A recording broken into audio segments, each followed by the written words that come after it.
going to break down the Turkish get-up. One of my favourite exercises. It's excellent for all people. It's got some really good key skills in it for functional movement and also challenges for stability and gets lots of joints in the body.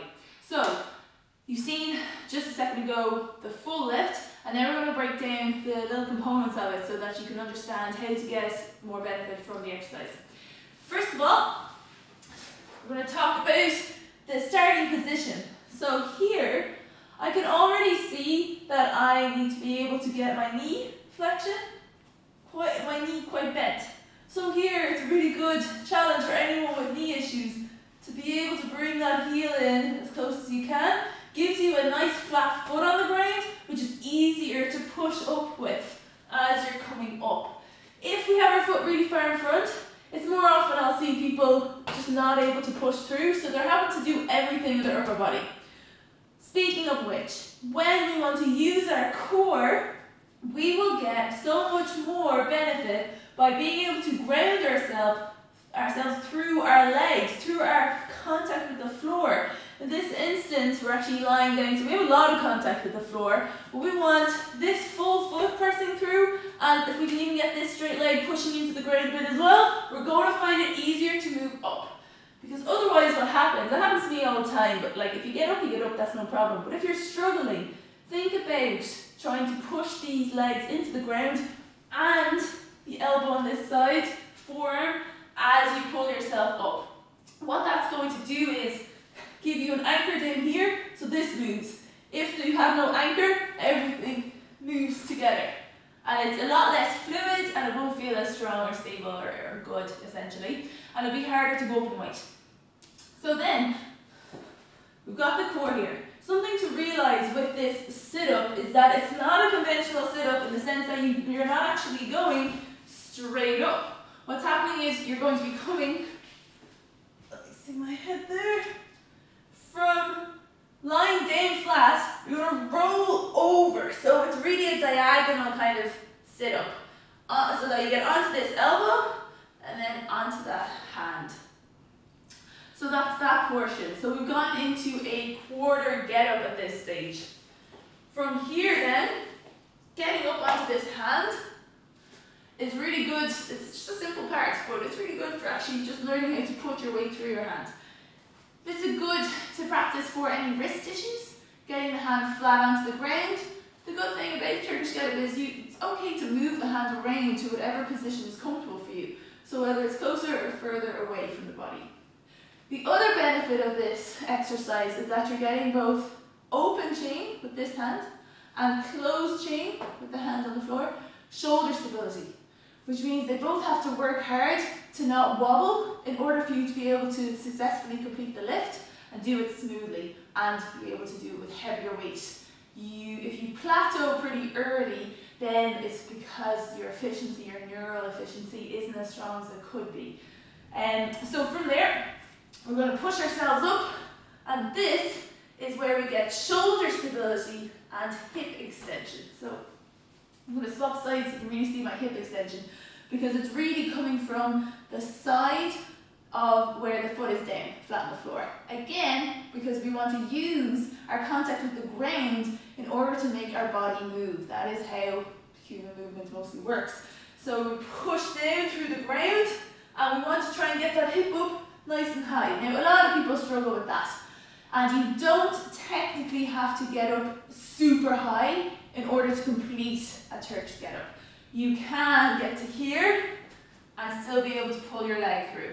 However, you can imagine there's more benefit to getting a really nice stretch here and a push up through the hips. So we're teaching that body to use those glutes. When we walk, we use hip extension. When we run, we especially use hip extension. The better we are able to get into that position, the less stress we put elsewhere. Hamstrings, lower backs, for example. So we want to do that. Push up. This is also helpful for knees, by the way. And then we've got a really good position where we're having to challenge a lot of stability, as I said.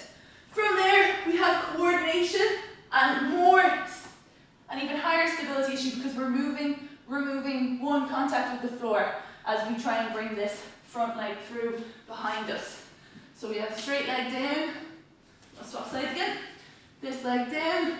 We want to get up. The higher we get up and the higher we can stay up, the easier it is to get this leg through. But then the higher you're staying up, the more difficult it is as well. So it's a bit of a paradox. But that's why we do quarter and half get-ups. Particularly the half get-ups are going to help you get stronger at this position for a couple of weeks before you necessarily have to go into the full version. So when you're pulling that knee through, you want it to end up under your torso, under the pelvis, under the hip.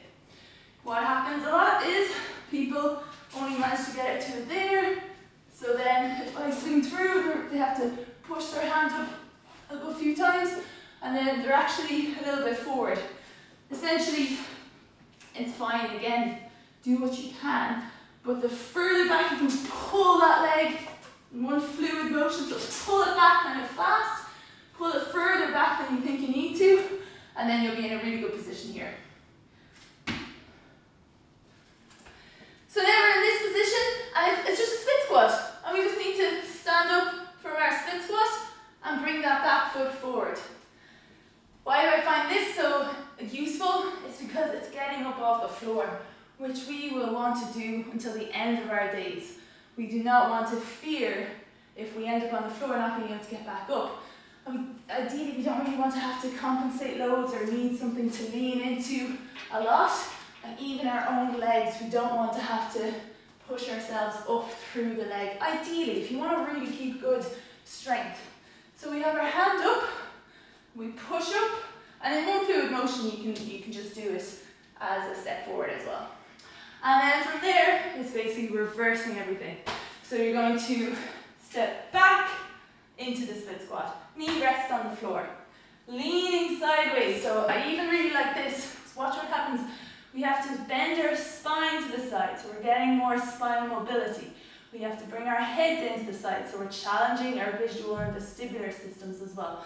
And we've got our shoulder in a slightly more adducted position, so it's a bit harder again to hold the stability. So we were in this earlier anyway, but this is just a little bit different because we have to control it now on the way down, which is a little bit different to coming up from it.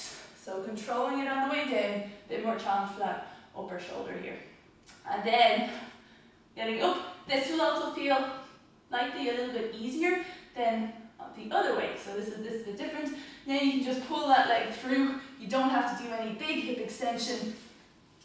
End up here, and then you're going to slide your hands out to the side and curl your back into the floor. So again, lovely for spinal mobility. So we're getting to actually move our backs and help us in this exercise. It's excellent the way it hits so many things, especially if you're able to feel the movements, gradually getting more and more range, getting more strength, getting more control by being able to go more slowly, adding more weight, whatever the case may be. I hope you like it, and I hope this video is useful. What I advise as a workout is to do this for 2.5 minutes in a row on one side and 2.5 minutes on the other side, or alternate one arm then the other arm for 5 total minutes.